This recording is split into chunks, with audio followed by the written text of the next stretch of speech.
Las dislipemias son fundamentales, o sea, es una de las causas también número uno de los accidentes cerebrovasculares isquémicos.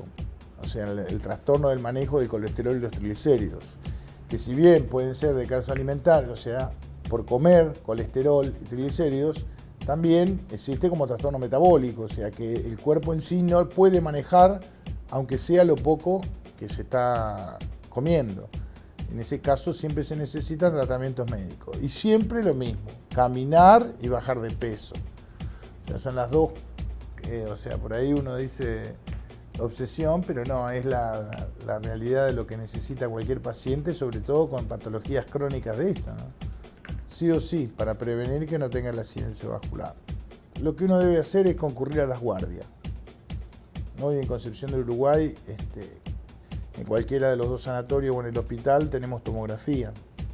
Por lo tanto, si bien en los accidentes cerebrovasculares isquémicos, en la tomografía hecha de inmediato, no tenemos a veces una imagen ya de un infarto, pero sí podemos hacer un diagnóstico diferencial entre si es una hemorragia o si es un infarto.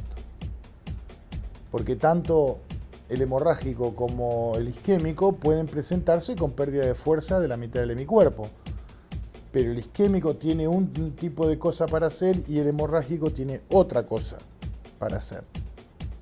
Lejos de las medidas generales, como puede ser controlar la presión, el oxígeno, esas medidas generales son para cualquiera de los accidentes cerebrovasculares. Pero sí, otras determinaciones que uno va a tomar, la primera tomografía es fundamental, porque muchas veces hace un hematoma muy pequeño, y ese hematoma tan pequeño le hace perder fuerza al brazo y la pierna, pero no es por eso un accidente cerebrovascular isquémico. Entonces la primera tomografía sirve para eso, para saber si es hemorrágico o isquémico. Generalmente en los primeros 3 meses se ve una recuperación bastante rápida, después se pueden ver recuperaciones más lentas. Lo que suele suceder es que los pacientes cuando recuperan la movilidad dejan. Y otra de las realidades es que de ahí en adelante va a tener que hacer gimnasia siempre y cuidarse muchísimo, porque la base fundamental de no volver a repetirlo. Los accidentes cerebrovasculares isquémicos tienen evolución, así como pueden regresar a la normalidad, entonces lo consideramos transitorio, puede que el infarto evolucione. ¿Qué significa? Que se tapa la arteria, el paciente está despierto, pierde fuerza, pero va a seguir evolucionando el infarto. Y en esa evolución, en el tamaño, digamos, en la cantidad de isquemia que va a producir, dependiendo de la arteria que se tapó, ¿no es cierto?, va a tener una evolución. O sea, que puede empeorar, inclusive en las primeras 48, 72 horas. Por eso se repite, o sea, a las 48, 72 horas, 48 horas más o menos, se repite la tomografía porque uno ya ahí tiene una idea cabal de lo que va a pasar. Una cosa que siempre digo que creo que la cardiología ha hecho mucho pie en el hecho del dolor del pecho, el dolor en el brazo y eso.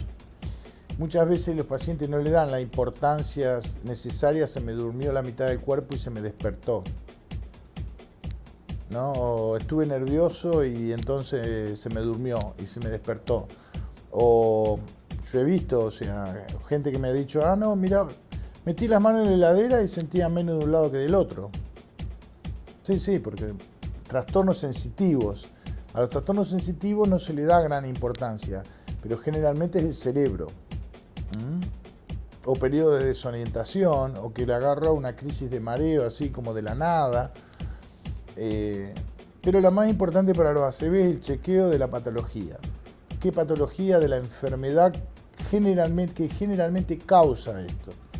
O sea, la hipertensión, la diabetes, el alcohol, el alcoholismo, el fumador,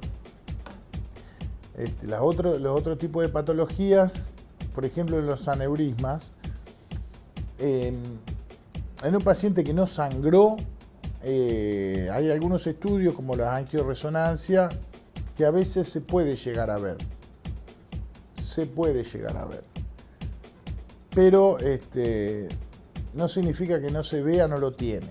La clínica siempre es soberana, va por encima de cualquier... Si yo tengo un paciente que tuvo una hemorragia subaracnoidea y sigo sospechando que tiene aneurisma y lo estudié pero no lo veo, justamente digo eso, no lo vi o no se ve, pero eso no significa a veces que no esté.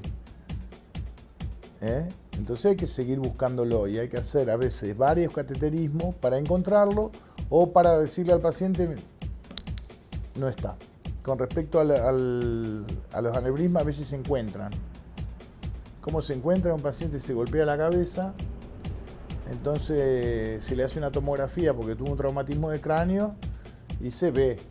Por supuesto tiene que tener más de 3 milímetros, 5 milímetros, pero se puede ver o se puede sospechar.